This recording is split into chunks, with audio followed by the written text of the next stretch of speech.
ازيكم يا حبايب قلبي؟ عاملين ايه؟ يا رب دايما تكونوا بخير وفي احسن الاحوال. جمعة مباركة عليكم يا ناس يا طيبة. طبعا مرضتش ان انا اصور لكم بقى طبيخ ولا حاجات من ديت. قلت بقى لقيت نفسي في حاجة حلوة.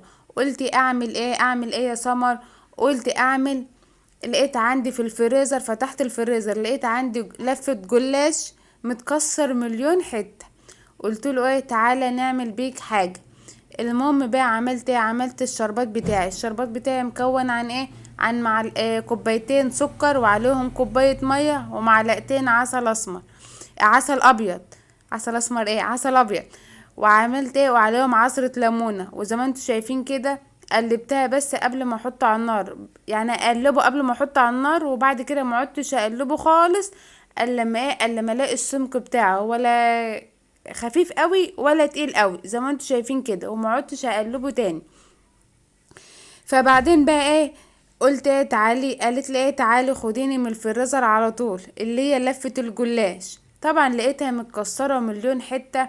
قلت اعمل بقى فتحت في الفريزر، قعدت ادور على حاجة، لقيت اللي هو البلح الاسمر ده. البلح الاسمر ده طبعا انا بجيبه بخزنه في الفريزر. بتخزنيه بقى في الفريزر ازاي؟ بتخزنيه يا اما زي ما هو كده، بجيب اللي هو القفص اللي هو البلاستيك ده اللي هي البابريكا يعني.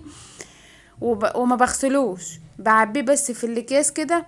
وبعد كده بقى على قد ما انت هتستعملي، وبعد كده بحطه بقى في الفريزر. وساعة ما هاكل مثلا بلح وهطلعه من الفريزر، بجيبه بقى يفك مع في بوله كده مع نفسه لما يفك، وبعد كده اغسله واقعد اقشر فيه زي ما انتوا شايفين بالشكل ده. وعايزه اقول لكم برضو ان البلح مهما حطيتيه في الفريزر ما بسيبوش اي حاجه خالص. طبعا بقى جبت معلقه سمنه بلدي. لقيتنا عندي كده سمنه بلدي. احنا على طول مش بنمنع السمنه البلدي من الفريزر من التلاجة يعني عامه، ان كان صيف ان كان شتاء ما بنمنعهاش. وجبتها زي ما انتوا شايفين كده في قلب الطاسه وهنزل عليها بالبلح اللي هو البلح الاسمر ده. فصصته من النقع بتاعته، غسلته وفصصته، وبعد كده نزلت عليه بالمعلقه السمنه. طبعا بقى هديله تشويحه كده بالسمنه البلدي، بحيث الطعم السمنه البلدي يكون في البلح. عامه انا ما باكلش البلح الاسمر دون الا لما يكون معمول بسمنه بلدي. لكن في ناس بتعمله بالزيت، انا مش بحبه بالزيت. بالسمنه البلدي من ناحيه يكون غذا عن عن الزيت. وطبعا معايا اللي هي السمنه النباتي.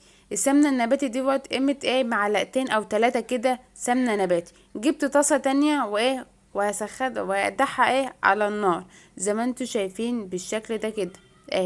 هتهدى على النار وتسيبها هي هتفك مع نفسها.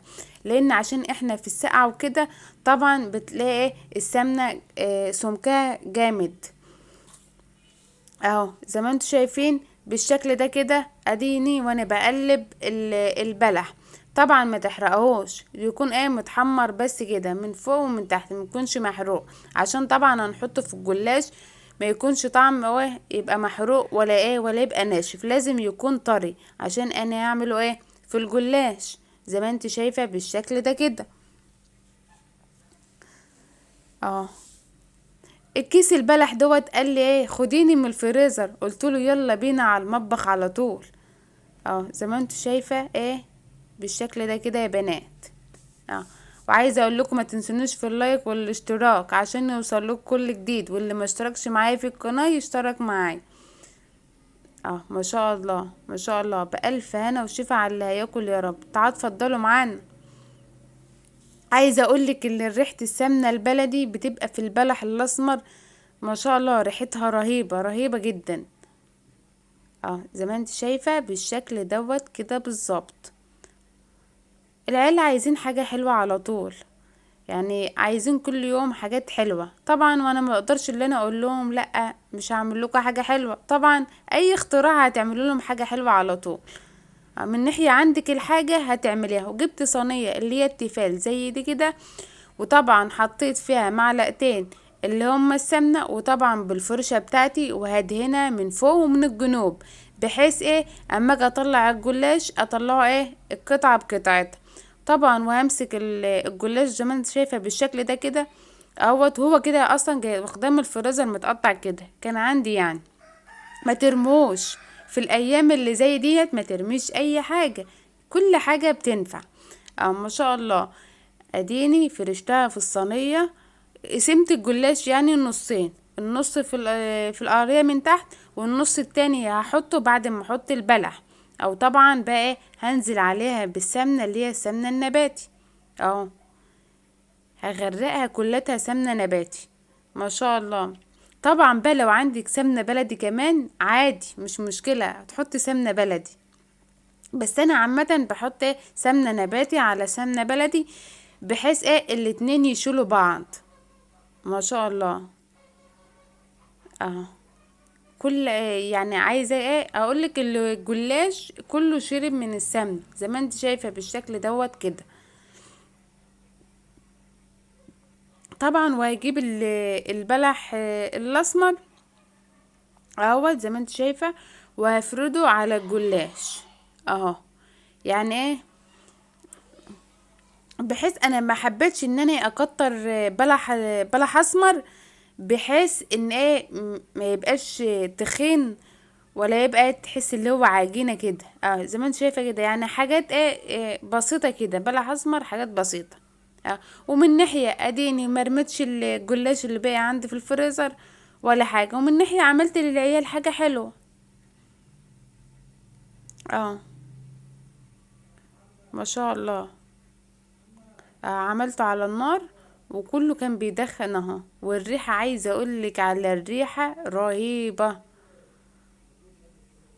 ما شاء الله ما شاء الله، بألف هنا وشفا على اللي ياكل. وطبعا بقى جبت بشر جوز الهند من اللي هو العريض، وزبيب. اه ما شاء الله. انا الحاجات الزبيب والبشر عايزه اقولك مش بيتمنع من البيت على طول، طبعا عشان بحيث ان انا بعمل على طول للعيال حاجه حلوه، ما بمنعوش. وطبعا زي ما انت شايفه كده جبت بقيه الجلاش وهحطه في الصينيه على الوش اللي فوق. يعني عايزه اقولك اللي الجلاش محشي بلح اسمر، اللي الجلاش محشي بلح اسمر. ما شاء الله. ما شاء الله. بالشكل ده كده هو وهظبطه في الصينيه كده، بحيث ان كله لزق في بعضه، بحيث اما اجي اقطعه يبقى يبقى يبقى الصينيه، يبقى الواحده بوحدتها، ما يكونش مهروسه مني وكده، بحيث اللي الجلاش دوت متقطع متكسر يعني. ما شاء الله. شوفي السمنة كانت بتغلي فيه، بسم الله ما شاء الله، وكان كليته كانت سمنة، بسم الله ما شاء الله. ما شاء الله. اه ما شاء الله. الاسعار راحت والله العظيم يا جماعة، الاسعار راحت في دنيا تانية خالص. واديني بقى وانا بحطه في الفرن. طبعا انا حطيته من تحت، احمره من تحت، وبعد كده هرفعه على الشبكة من فوق يتحمر بقى من فوق. عايزه اقولك ان الجلاش على طول بيتحمر بسرعة، زي ما انت شايفة بالشكل دوت كده. واديني حمرته اهوت. ما شاء الله، يعني لونه ولا احمر قوي ولا ابيض قوي. وطبعا بقى انا معايا العسل الشربات بتاعي دوت بيكون دافي، ونزلت عليه كده والجلاش كله شرب شرب عسل. ما شاء الله. ما شاء الله. اه وكانت ريحتي برضو ريحة الشربات كانت جميلة. واديني شوفي قطعت الواحدة بوحدتها، بس انا عايزة اقولك تحس ان الخرطة كده مش مظبوطة ليه، عشان متكسر، بس العيال اكلوه.